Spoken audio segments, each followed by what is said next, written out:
the Harris Football Podcast with your host, Christopher Harris.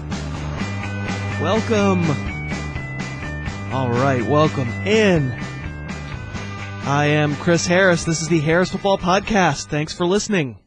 There are still many folks discovering the little podcast that could for the first time, and I say thank you very much for being here. I had a tweet yesterday at about 6 p.m. Eastern Time from Barry F., and he said, "Chris, love the podcast, man. Will there be one today? I checked iTunes and don't see one. Keep up the great work." And unfortunately, that's the iTunes store for you. It's really unreliable about when it actually displays new stuff. There was, in fact, a new show, usually right around noon Eastern or even before. Some days, iTunes Store is great. Some days, total mystery. The solution to this, for anyone who uses iTunes, subscribe. If you subscribe to the little podcast that could, you bypass the iTunes Store. The moment we upload the show, you'll download it on your phone or tablet or computer. So this is my plea. If you like the show, please subscribe. As many of you know, I do a live streaming video Q&A show an hour before kickoff on Thursday nights and Sunday noon. And I hope you will show up to those. It's fun. You can ask me questions. And I think on yesterday's show, I put out the call for what we should call this video thing. If you're listening to the little podcast that could, what's the nickname of the video show? And Paul H. responded on Twitter. He says it should be called I Think I Cam. Haha, kinda genius. It may be the right answer. It's a little bit of a mouthful, and actually at first I thought he was talking about Cam Newton. But funny, good suggestion. I think I'm still looking for nominees. Feel free to tweet at Harris Football. Today's kickoff. It's rankings day here on the LPTC. Oh, I'm so hip. You can find my Week 3 ranks up on harrisfootball.com. And after discussing the injury news of the day, I'll dig into some players whose ranks caused the most vexation. Eye roll. Among you listeners. We'll have a great song from Michael Rault that I know you'll love. I might be able to find a couple of Sunk by a Hug voicemails with Chris Harris sightings, though, you know, Devontae Morgan Freeman has set the bar very high, so they actually need to be funny now. That's some pressure. And then Mike Clay from Pro Football Focus will be on, and we'll discuss some key differences between our respective Week 3 ranks. If you were putting together your ultimate fan cave, what would be your first-round pick? A big screen Ultra HD TV, a massive refrigerator, an awesome recliner, or even a grill? Our sponsor today is H.H. Gregg, and they've got something really cool going, the Ultimate Fan Cave Sweepstakes. Go to www.hhgregg.com/fan-cave and enter. The grand prize is a $5,000 H.H. Gregg gift card to help build your own fan cave. And you can win weekly $100 gift card prizes and daily prizes too. This is my favorite part. You can tweet or Instagram them a photo of your current lame fan cave at H.H. Gregg using the hashtag FanCaveEntry. And somebody's awful room is going to win them a $100 gift card. Hilarious. So do it now. This is a free sweepstakes. Go to hhgregg.com, that's 2 H's and 2 G's, /fan-cave, and enter now for your chance at great fan cave prizes. Injury news. There'll be a lot of questionable dudes in the NFL this week. Then again, isn't the NFL filled with questionable dudes? Anyway, no fun to do preliminary ranks in a week like this, but I did my best, and we'll adjust as the news becomes clearer. Eddie Lacy has that ankle sprain we saw in slow motion Sunday night. He could miss Week 3 against the Chiefs. He's kind of an easy case for me. If he's active, he's in there. You take your chance, and, you know, if you get nothing or he gets re-injured, c'est la guerre. Drew Brees has a shoulder issue, and depending on which reporter you listen to on Monday, it was absolutely nothing as an injury, or they were going to amputate his right arm, which is why it's always best not to listen over much to reporters. Wouldn't love Breeze that much this week, even with two completely intact shoulders. He's outside my top 10 quarterbacks for the first time since Sammy Baugh. But if he's active, I can't leave Breeze on the bench and have him throw for 8 touchdowns.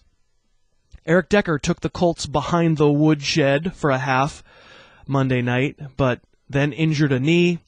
I put him in my ranks for the moment, but I'm ready to hear that he can't practice, and if he can't practice, he probably shouldn't start, so the risk-averse among you are just fine not to play with fire on Decker. Deshaun Jackson's hammy, still an issue. He's not playing Thursday night, and even week 4 feels like the bad side of maybe. Got to hang on to him, flag player of mine. Not looking like a great call yet. Pretty much a lost first month for the burner. Matthew Stafford had some tests after week 2 on his shoulder and chest, but it doesn't seem like there's any real chance of him missing week 3. And the tight end carnage. Jason Witten has a knee problem, isn't a sure thing to partake in the Brandon Whedon show on Sunday. By the way, the Cowboys traded for Matt Castle, so lots of great quarterbacking to be had in Big D without Tony Romo. I ranked Witten. The dude hasn't missed a game in 9 years, but we'll see. Jordan Cameron has a groin injury that forced him out of week 2, so I didn't rank him, but we don't have much indication yet as of this record time whether he'll play. It's just that he's Jordan Cameron, so I get skeptical with injuries. Austin Seferian-Jenkins is out with a shoulder injury and will miss a month or more. I'm pretty skeptical Brandon Myers will be a fantasy option in his absence. Dwayne Allen left Monday's game with a sprained ankle and didn't return. I didn't rank him yet, but we'll see how he does in practice. DraftKings.com is also a sponsor today. Sometimes I get a little pushback on being into DraftKings and DFS in general. People say, come on, man, it's not really fantasy. Well, I'm not sure I agree. If we went back 10 years, I think you'd hear folks saying, fantasy football, come on, man, it's not really being a fan. Just because it's not exactly what you're used to doesn't mean it's somehow wrong or not really fun. And DraftKings is really fun. You can play in games with longer odds, and those are pretty amazing because someone becomes a millionaire every week. But you can also play for low stakes. It's fun getting a chance to pick different players in any given week. I don't know, I think most folks, when they give it a try, they realize it's just a new flavor of the same fantasy football they already love. And DraftKings is so confident you'll like it, they'll give you a free entry when you sign up at DraftKings.com and use my promo code Harris. If you've ever been tempted to try it, go to DraftKings.com and use promo code Harris. It's time for Rankings Talk. So on Tuesday evenings, I throw open my Twitter feed at Harris Football and ask you to take a look at my preliminary ranks and fire some questions my way, and that way I get to find out which ranks feel like the biggest pressure points, and I can explain my thinking on the podcast. And there were some pretty obvious patterns in your questions this week, and talking about them, I think, helps you start to figure out who you'll start in week 3. I touched a nerve ranking Jordan Matthews 10th among wideouts. Ryan Moeller, should we downgrade Matthews this week with struggling offense and possibility of Revis shadowing him? Nick S., Jordan Matthews 10th? You don't think he'll be on Revis Island? Kyle Scadilla, you just advised against shutdown corner versus wide receiver logic, but any Revis on Matthews concern since the Eagles are so lacking at wide receiver? Well, thank you to Kyle, anyway, for listening to the show. I did just call the whole my guy is playing a team with a good cornerback thing almost a crutch argument. I can't tell you for sure that Revis won't shut Jordan Matthews down. I can't. Nobody can. But nobody can tell you that he will either. Every time you read a report that says what a defense is definitely planning to do, I want you to get up, take a brisk walk, and remind yourself that NFL teams have no reason to tell a reporter or anyone else what their plans are. On Monday night, Revis was definitely going to shadow T.Y. Hilton, remember? And then we saw him play the defensive left side a lot, heedless of who was over there. And at times he matched up with Dante Moncrief. Times I saw him on Andre Johnson. The larger point here is that yeah, the Eagles offense in general hasn't played well, and we have real questions about that offensive line, though I give them a chance to turn it around because there's a lot of talent there. Regardless, literally the one guy who's produced numbers both games has been Jordan Matthews, even if I will absolutely admit watching that tape again of week 2 was, mostly garbage time.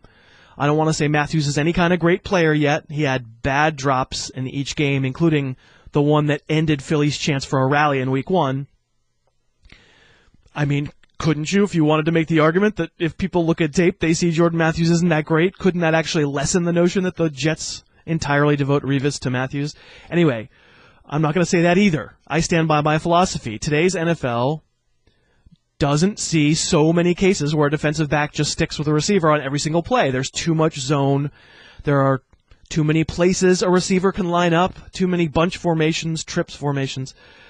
I think it's fair to look at Matthews' ranking on my list and say, I don't think I buy that he's as good a player as Harris seems to think. So if you don't want to start him for that reason, that's fine. But the Revis thing, we'll see. I'm not letting that be a reason that I bench a guy. Arian Foster, another huge topic of debate, obviously, since we haven't seen him play and since he got hurt literally the first time he put on pads in training camp.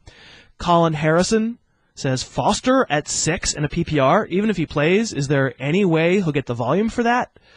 Mitchell Mayo, any worry about Foster coming back in a limited role in his first game back? Matt Bennett, I see you ranked Foster. If my other options play Thursday night, do I start them or hold off? So first off, I have no insight about whether Foster's going to play, and I'm definitely ready to bounce him off the list. The way I approached him in the preliminary ranks, as far as the Texans' backfield in general, I guess, was, if Foster doesn't play, I'm fairly sure that everyone knows how I feel about Alfred Blue and the ragtag cast of ragamuffins in the Houston backfield. There's nothing special there. Chris Polk actually outsnapped Blue in week 2, 39-22. He probably deserves to be rated higher this week, but he didn't play well either. I'm certainly not excited about him. It's a 3-man rotation back there if Foster's not playing. So I figured, let's play out the test case where Foster can play, and that's why I put him in there, not because of any inside information, which, hey, man, I don't work at the Worldwide Leader anymore. Any pretense of inside information I might have had is gone, and the truth is, nobody who works at Fantasy and ESPN has any inside information anyway. You sit next to Adam Schefter on Sundays, and that's pretty awesome. Schefter's a good dude and a friend of mine, but it's not like he's dishing to me personally like on a Wednesday. I'm not getting furtive texts about, things he's heard. Okay, but, that's not really what you all are even asking, because even if Foster is active, there are tons of questions. Would he get a full workload? No way of knowing. Texans aren't going to tell us that, and we've seen that go both ways already in just 2 games this season. LaShawn McCoy, questionable, yep, full load. Mike Evans, CJ Spiller, nope. Active, but worked in gradually. Plus, Ryan Mallett is the quarterback, and defenses rightly don't respect him, so they stack the box, and Houston's line is banged up. So it's legit to say, man, you can't have Foster in the top 10 right away. It's true, I didn't want to, and maybe I will come to my senses, but I looked at the other guys who were candidates to be ranked. I mean, at this point, wouldn't you use Foster over DeMarco Murray? C.J. Anderson? So, poof, there go 2 spots. Who else? Jonathan Stewart, Mark Ingram, Justin Forsett, Alfred Morris? Those guys setting the world on fire? I mean, I put Matt Forte with Jimmy Clausen at his quarterback spot and in Seattle to face the 0-2 hopping mad Seahawks. I put Forte at number 8, a spot ahead of Foster in standard league ranks. I don't know, I guess I just thought to myself, if I'm sitting on Foster and struggling with my running backs and he's active, do I want to go with Joseph Bloody Randall or do I want to give it a go with Foster? But, if you're not loving the idea, or if, like Matt, you only have options on Thursday night and we don't even know if Foster will be active, totally cool playing wait and see with him. TD Marquis says, defend your Starks ranking. Kansas City is actually decent on defense. Jason Zemba, so if Lacey plays, do you swap Starks for Lacey or drop both in ranks as a running back by committee? The Lacey thing was another big point of contention. Like, again, look at the running backs. Look how ugly they are. You think I wanted to put James Starks in my top 10? You think that pleases me? He is not terrible, but he is decidedly nothing special. Yet, if Lacey is out and Starks is pretty much the guy in an Aaron Rodgers offense, I'm probably using him. Agreed, the Chiefs' defense is good, but I'm probably using the Packers' starting runner. But yeah, to answer Jason's question, if Lacey is active, he slots into the top 10, and Starks isn't a fantasy starter for me. I don't think I'd penalize Lacey. I know I have to consider it, but I'm not going to anticipate partial usage or whatever. We're all generally garbage predicting partial usage, so I'd probably just roll with Lacey and take my lumps if I had to. Nick Amore asks, where does a healthy Alshon rank? Yup, I didn't mention Alshon in the injury segment off the top, which I should have done. He's a fantasy starter for me if he's active, even with Clausen as his quarterback, even in Seattle. It's fair to say that you don't want him near the top 10, but I kind of think he'd have to be in the top 20. And hopefully after my earlier diatribe, you're not going to say, but what if Richard Sherman follows him all over the field? Sherman didn't follow Randall Cobb, who's healthier, on Sunday night. He pretty much plays the defensive left side. A couple of Michael Crabtree questions. Not things I thought I would see in this lifetime. Two-Toe Timmy says, doesn't Michael Crabtree's targets, 24 of them so far this year, force him at least above Ruben Randall? And Zahi Salam says, Crabtree had 16 targets, not even top 50? I'll admit I was tempted by Crabtree. He was in the list of names that were bouncing around for the bottom of the receiver list. But I have a hard time getting behind Derek Carr this weekend. I mentioned it in the film-watching portion of yesterday's show. And again, if you're a first-time listener of the little podcast that could, I really recommend Monday and Tuesday shows because I talk about all the game film that I watched for every single game. But watching that tape, Derek Carr played well in the first half. He played very much not well in the second half, despite the winning drive. I'll take a shot on Amari Cooper, but Crabtree, I don't trust the quarterback or the team to support more than one fantasy-relevant wide receiver, so he wouldn't be in my lineup probably. The Browns' defense is actually my streaming defense of the week, but as I always say, just because I feel a certain way, it doesn't mean you have to feel the same way.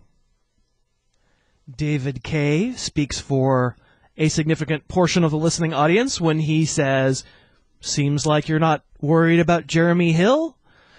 And my answer is, I am a little bit worried. We heard coming out of Bengals camp that after Hill was benched for his second fumble in week 2, that, oh, don't worry, he's definitely still the starter.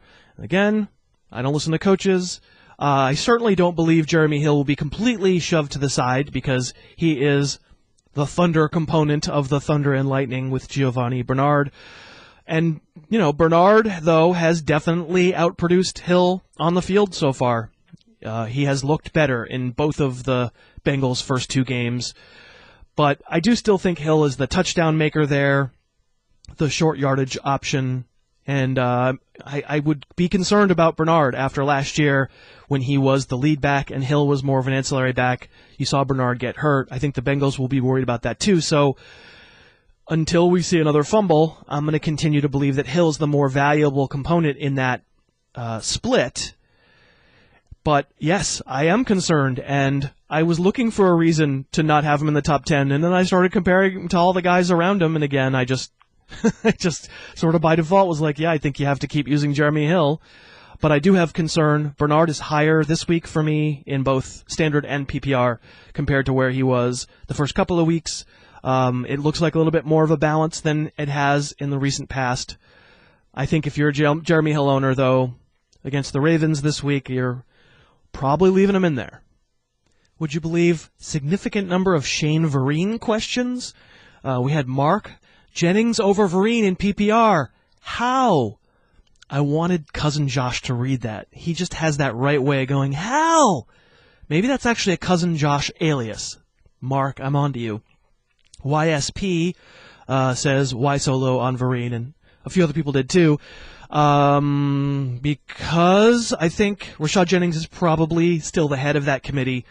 Like with Detroit, through 2 weeks, we really haven't seen the Giants be on the goal line except for when they were trying not to score.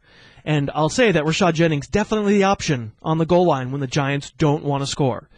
Of course, Vereen played more snaps than Rashad Jennings did in week 2. And if you want to sort of go by only the most recent thing you've seen, Vereen over Jennings would make some sense. Jennings, I think, only like 21 snaps, only like 30 total yards. It was a disaster in week 2, no question. I think you're going to see him at the head of a committee.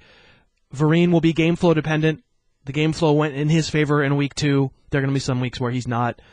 I'm not going to get overly carried away, frankly, with any of those running backs. I would rather not use any Giant running backs as a fantasy starter, and not least because, hey, Washington's run defense has proven pretty legit after 2 weeks. I don't want to get carried away, but they did a good job on Lamar Miller. They did a really good job last week against the Rams.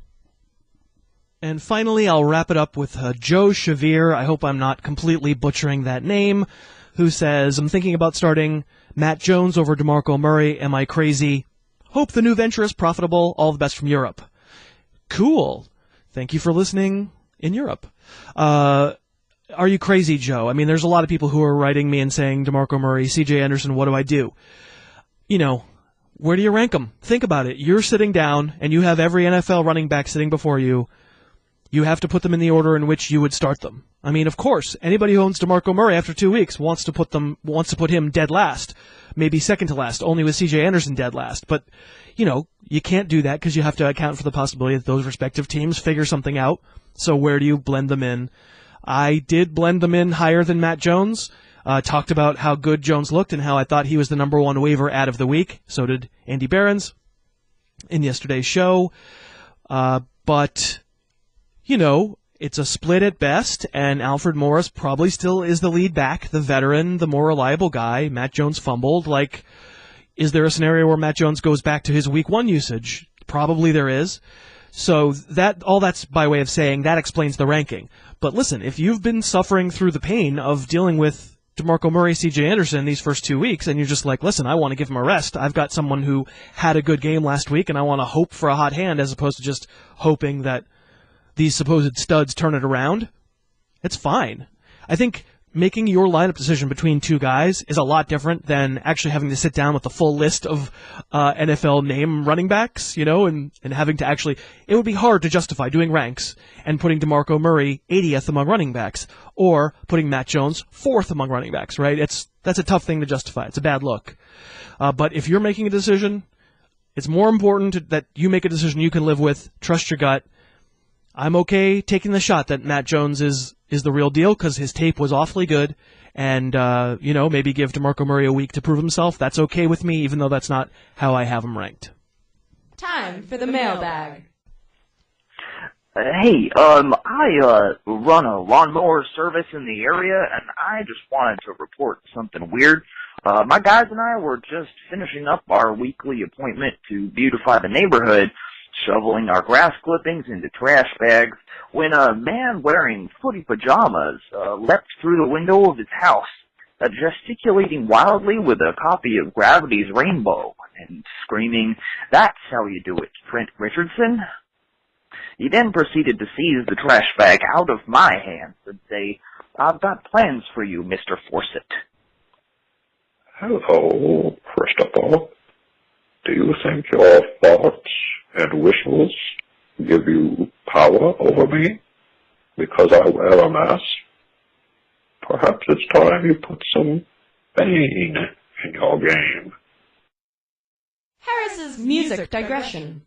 Today's digression is from Michael Rault, who is a Canadian fellow who's kind enough to let us use a portion of one of his songs. His latest record is called Living Daylight. This song is called Success. It's an earwig. I think once you hear it, you're probably going to go need to buy the MP3, and I think that's just fine. I hope you'll give him a listen. Listen to all his stuff. Michael Rault, again, the link will be on harrisfootball.com/music in case you're wondering who you heard. And the song is called Success. 1, 2, 3.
Today's guest.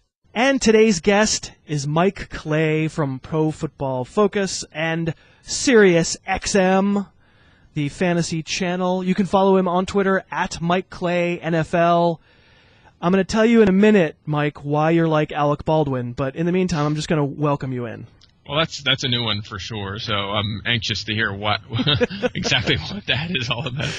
So, yesterday Andy Behrens was on, and he was the first 3-time guest. So, like SNL has the multi-time hosting club, and we decided he was Steve Martin. Man, I want Steve Martin. This is your 3rd time in, so you're like Alec Baldwin. So you'd rather be Martin than Baldwin. I love Steve Martin, one of my favorites, but hey, Alec Baldwin's all right, I guess. You'll take it. All right. If he's listening, he's a great actor. I'm sure he is. Oh, my God. Sure I'm sure he's a huge fantasy football player. Yeah. Very detail-oriented guy. All right, so I brought you in because you and I undergo the rigorous task every week of ranking some more. And I've spent most of this show to this point talking about some listener questions where, you know, they're like, hey, this guy, really? And looking at your Week 3 ranks, first of all, I have to say it's difficult to find tons of dissent between us. We have a lot of things in common in our ranks, but found a few guys for us to talk about our differences on. And, you know, of course, it's never going to be I'm right, you're wrong. You know, it's always going to be just curiosity, interested in different perspectives. I talked about Jeremy Hill and my perspective on Jeremy Hill already because folks asked about him. And mostly I was like, dude, who else am I going to put in there? Running backs are so ugly. So I left him inside my top 10, but I'm fascinated that you have him at number 21, especially because, as I recall, in our mutual ESPN days earlier in the year, you viewed Hill as, you know, maybe the candidate to lead the NFL in carries. So you're a little bit lower on him against the Ravens this week. I wondered if you could give us your perspective. Yeah, and I still like him long term, but it's a guy I'm struggling with a little bit right now because of the Cincinnati's absolutely brutal upcoming schedule. They started out with Oakland and San Diego, which is a complete walk in the park when you consider that they are on the road against Baltimore. Then they have Kansas City, Seattle, Buffalo, and then even after that, after the bye, Pittsburgh, Cleveland, Houston, Arizona, St. Louis, Cleveland, still have the Niners and Denver, Baltimore again. I mean, the schedule going forward is not ideal. That said, I do like Hill. I mean, it is still a run-first offense. He's a talented player. He averaged over 5 yards per carry last year. He's going to be plenty involved. But again, you know, I mean, we saw Gio Bernard play well last week, and I think Bernard is going to pick up more snaps than he usually would. It makes perfect sense. Why would a guy come in, take Hill's job there for the second half? Hill didn't play the last 30 snaps of that game. Obviously, he fumbled twice, but Bernard performed well. So it's hard for me to accept that they're just going to come back and say, Hill, here's your 25 touches, and Bernard gets his 10 or 12, and that's it. I do think Hill emerges a little bit later in the season like he did last year and have a tremendous second half. But I think over the short term here, especially with game flow, it's definitely going to go in the direction where they're going to have to throw more in the second half than they would like to. I think that benefits a guy like Bernard. So I had Bernard up a little bit, and I have Hill down a little bit here in the short term. Let me give you 2 reasons why I love you as a fantasy analyst, and I'm not saying this facetiously. Number one, you're not listening to what the coaches say because they're talking about how, oh, no worries, everything's fine, status quo, and we don't know. We don't know if they're telling the truth or not. Why would they tell us? And the second reason I love you as a fantasy analyst is you don't hold your opinion so preciously. You watch the games and you watch the tape and you are willing to come off an opinion if you feel like it's changing, and I love that. So I'm going to go ahead and start Hill. It seems to me like you're going to be a little more reticent this week, and I think it's a completely defensible argument. C.J. Anderson. What in the world are we doing with C.J. Anderson? I kind of split the baby on him. He's number 21 in my running back ranks this week. You decided if you were going to trust someone between Hill and Anderson, you actually said, let's go right back to C.J. He's 9th in your running back ranks, so you're going to tell a lot of folks to start him, and I'm sure you have a pit in your stomach when you're saying that. It doesn't feel safe to make that recommendation, but tell the folks how you come there.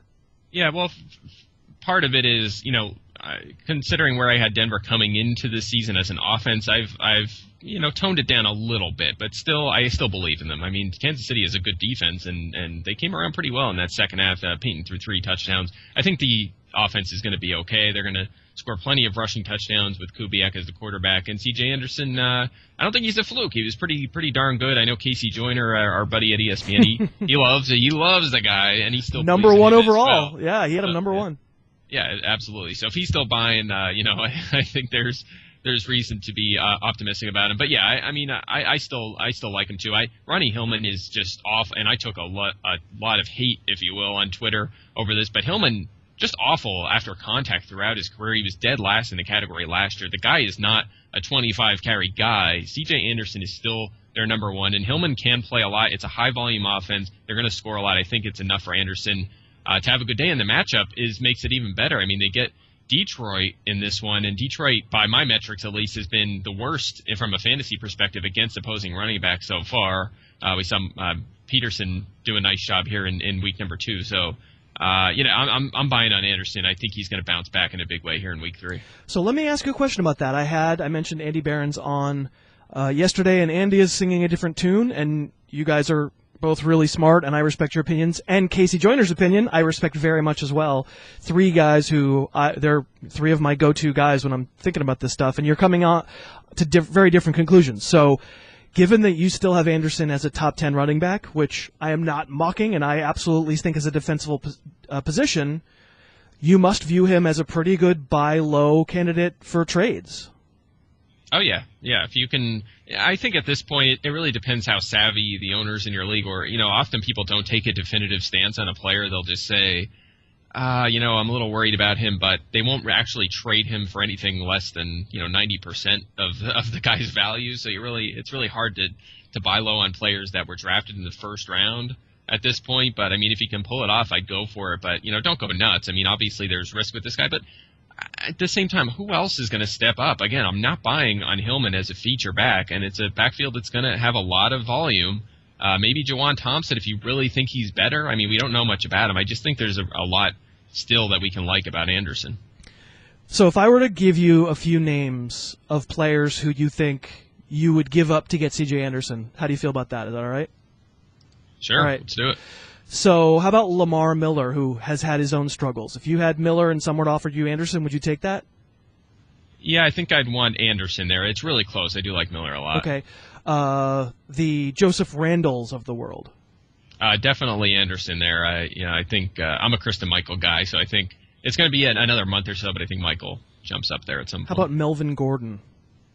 Ooh, Gordon, you got to love the ceiling, but I think Woodhead's not going anywhere, and we've seen him used in the red zone a lot as well throughout his career, so I would lean towards Anderson. Okay, well, it's an interesting perspective because we definitely heard the opposite one from, yesterday Andy was saying he's not sure he'd take Danny Woodhead for C.J. Anderson, so. Wow. But we'll see. Big chance this week against Detroit. I think they're going to run it a lot. Absolutely. Good.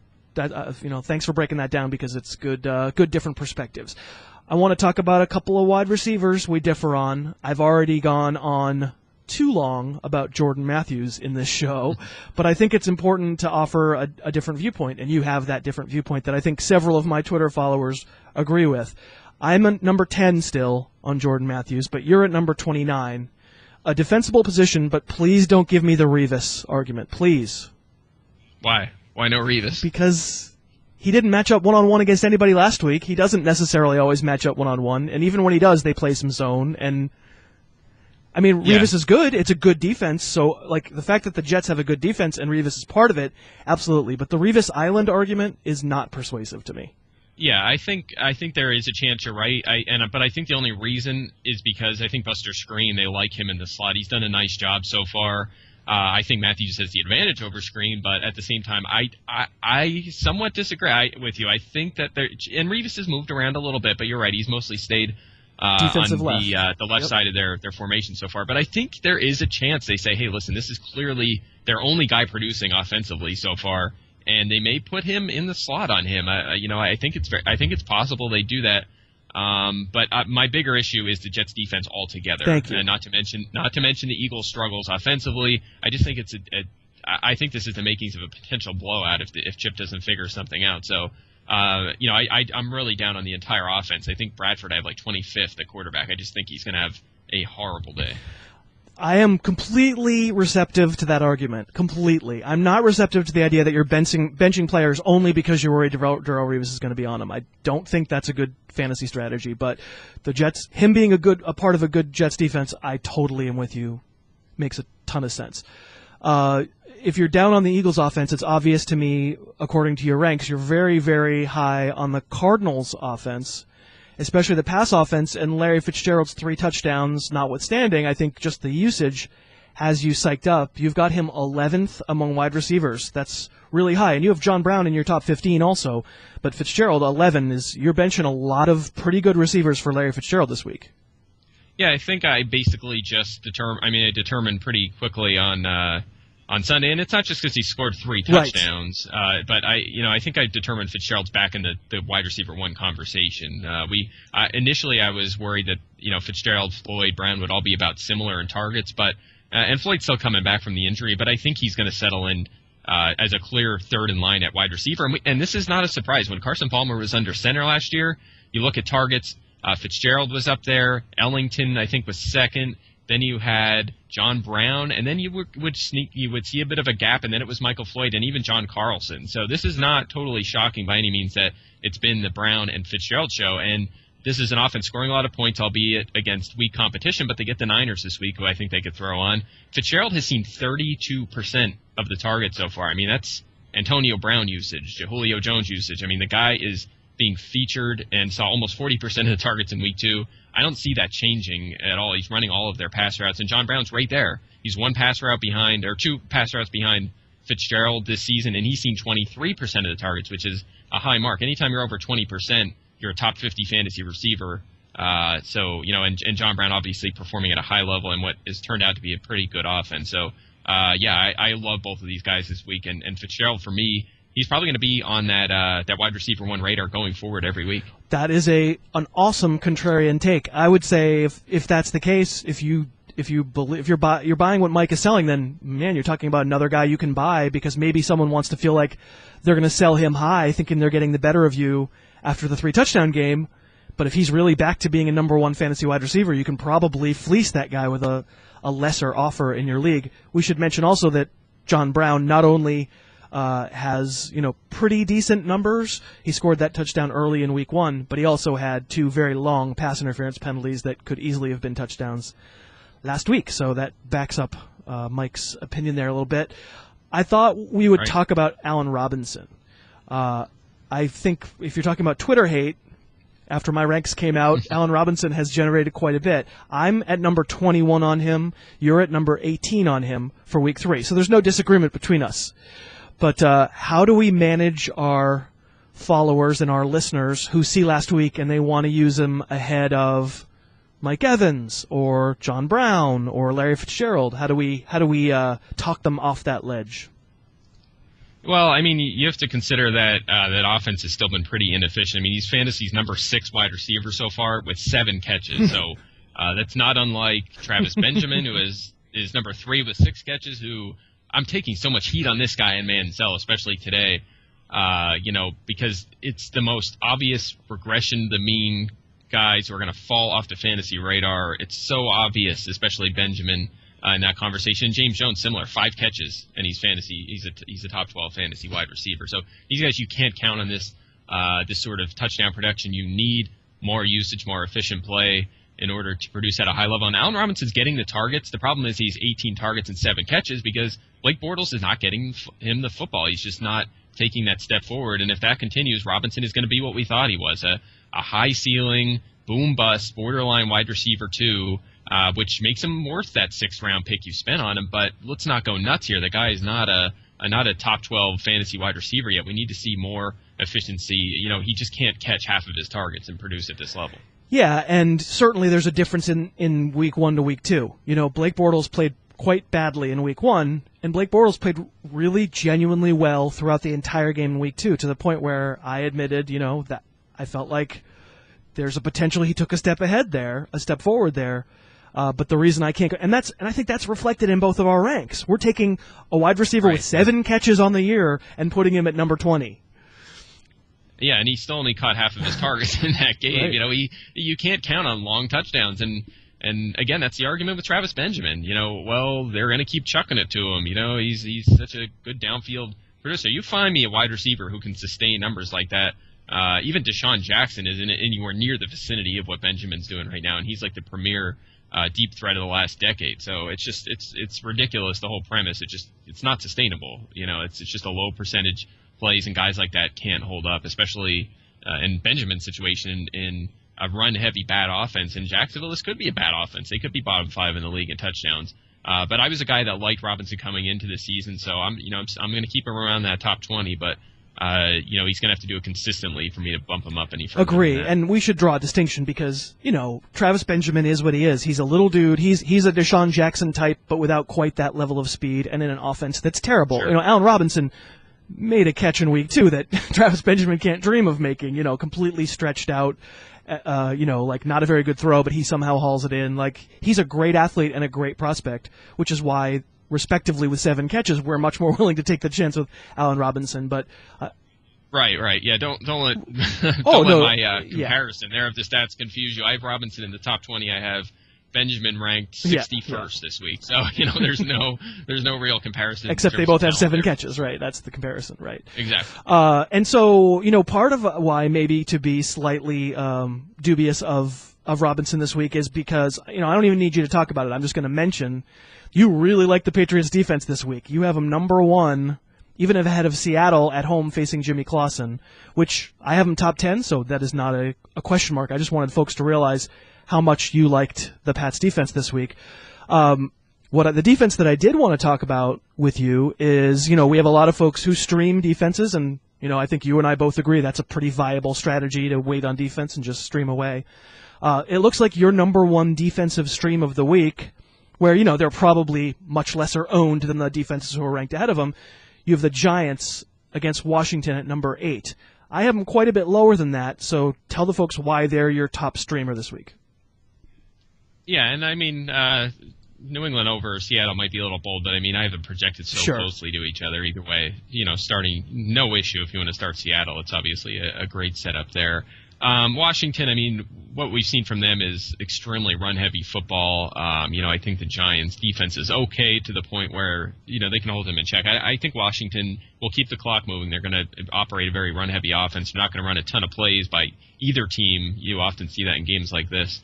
And I think they're a well below average team in terms of touchdown production. They scored 1 in week 1 at home, and then week 2 they scored the 3 against St. Louis, which was somewhat of a surprise, but the Rams getting beat up a little on the ground. So, now they go on the road, it's going to get a little tougher. I don't know. I guess it's just me not believing that Washington's going to score a lot of touchdowns, and that's why, the Giants, I'm confident that they can produce at a top 10, top 12 level against this team. I think often whoever Washington plays is the defense I'm going to be fond of this year. Well, the argument in favor of that is Kirk Cousins. He was fairly controlled in week 2 against the Rams. Basically had one terrible throw that should have been picked and wasn't, but that's the exception, not the rule. If you're getting the defense facing Washington, you always have the possibility of Kirk Cousins throwing 5 interceptions, and in fact, he did that, I think, against the Giants last year.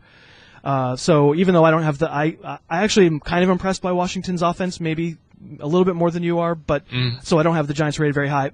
Mostly, I don't think they have safeties. I think the Giants are really struggling with safety play. But I think it's, I have the Browns as my number one stream of the week, but you have the Browns very close to the Giants, so you don't disagree with that either, with the Raiders coming east and probably laying a big egg after their unexpected win.